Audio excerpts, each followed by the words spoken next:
So it took me a while, but I finally managed to get around to play the Freedom Planet 2 demo. Dang, I should have been played that ages ago, but I kept forgetting about it. Okay, so there is a selection of 4 characters in this game to try on. Ooh. Of course. Oh wait, we're trying them on, as in like we get to wear them as skins. Sure, Debar. Sure, that's exactly what I meant to say. I'll take the Mila skin then, because she's adorable. That's a bit disturbing. What is this, House of a Thousand Corpses? I don't know, just... Anyway, I meant to say Mr. Nazi Grammar or Grammar Nazi. Damn it. I botched saying Grammar Nazi. The demo of FP2 gives you a selection of 4 characters to play as. Yes. Of course, there are the 3 main characters from the first game, which are Lilac, Carol, and Mila. And then there is the additional Panda Girl, which was a boss in the first game, I believe. Yeah, yes, she was. Was the one with the ice powers. Yeah, she was the one with the ice powers, as well as worked for the... Oh, what was his name again? What was his title again?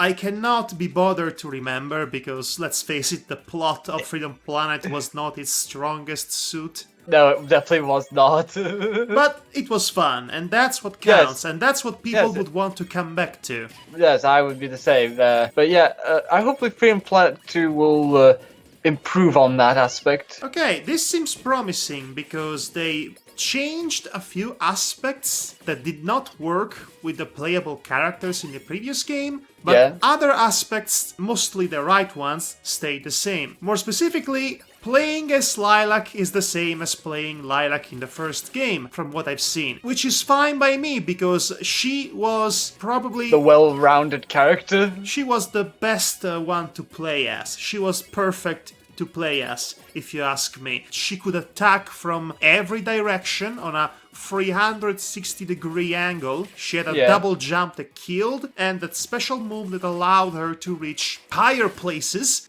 as well as hitting more enemies. Lilac is controlled in the same way she was in game number 1. That's what I gathered from the demo. They have not changed anything at all. Yeah. Now, Mila is the greatest improvement. I would hope so, because... Yes, she was really hard to play as in game number 1. She never even got her own story mode. Yeah, well, technically she did, but it was very, very thin. Not well... thought out. What? Well, it's just that all they just did was at the beginning, everything else was the same until the last fight against Brevin, where they cut out the last form of the Brevin boss fight and didn't bother answering a few questions involving what happened to Mila at that point in the game. So, I had to wait that long for Mila's Freedom Planet 1 story to be done just to get minimal effort that didn't even try. I would assume that at that point they were already developing the sequel.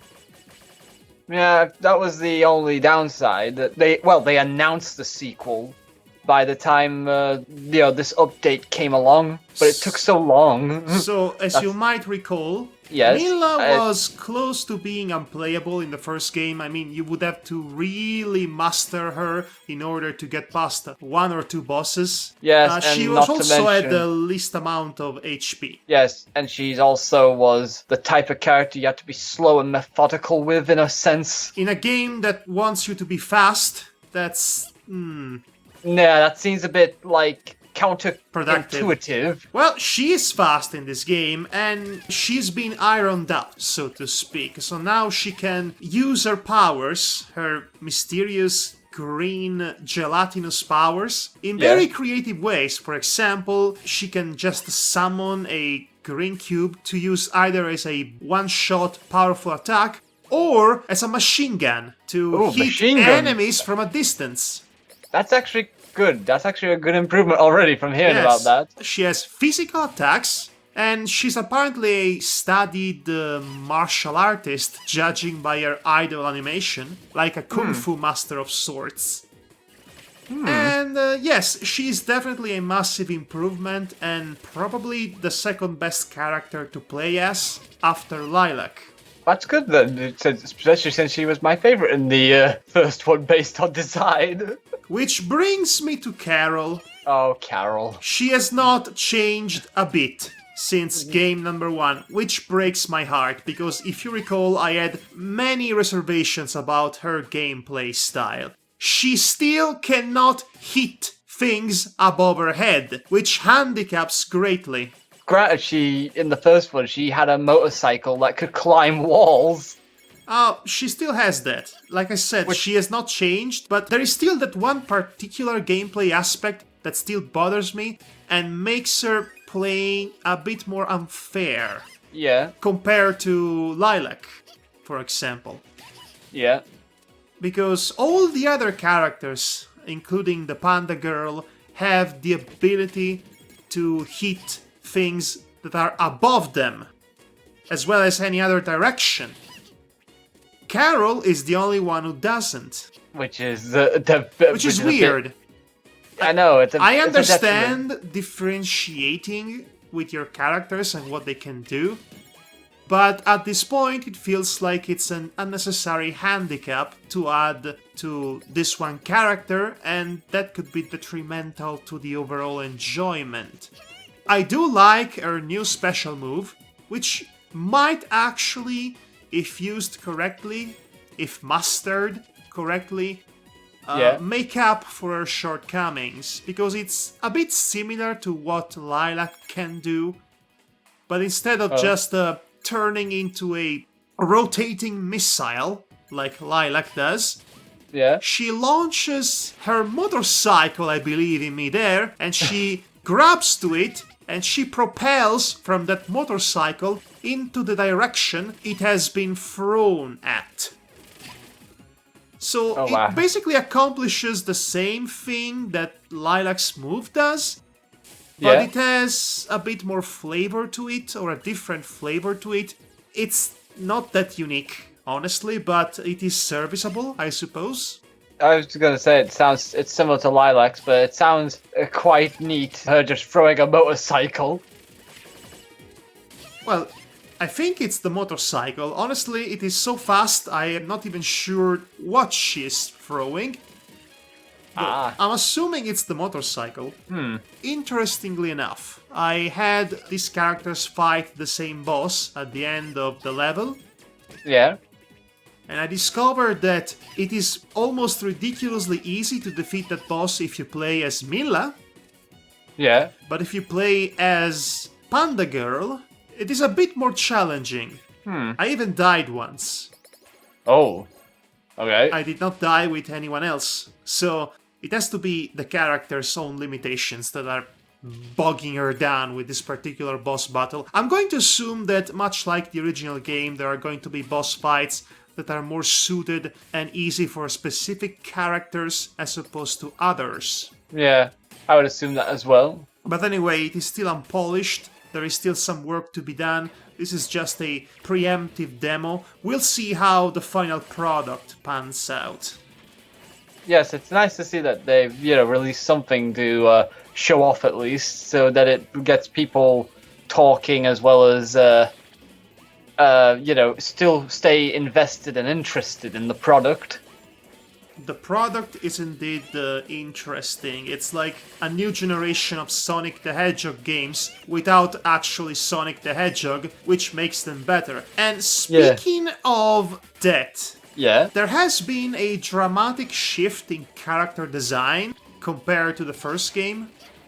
Yeah, I noticed that instantly when the first trailer came out. There are pros and cons about this. The obvious pro is that the characters no longer look like recolored sprites of Sonic characters made on DeviantArt. Yeah. Which is great. They are essentially taking their distance as much as they can from the Sonic inspiration in order to achieve their own visual style.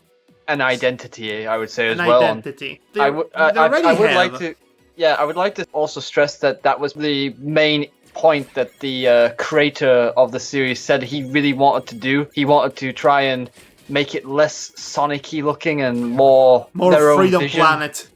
Yeah, more their own vision. Yes, and You know, I could not agree with them more, because who wants to be on the sinking ship of Sonic? Really?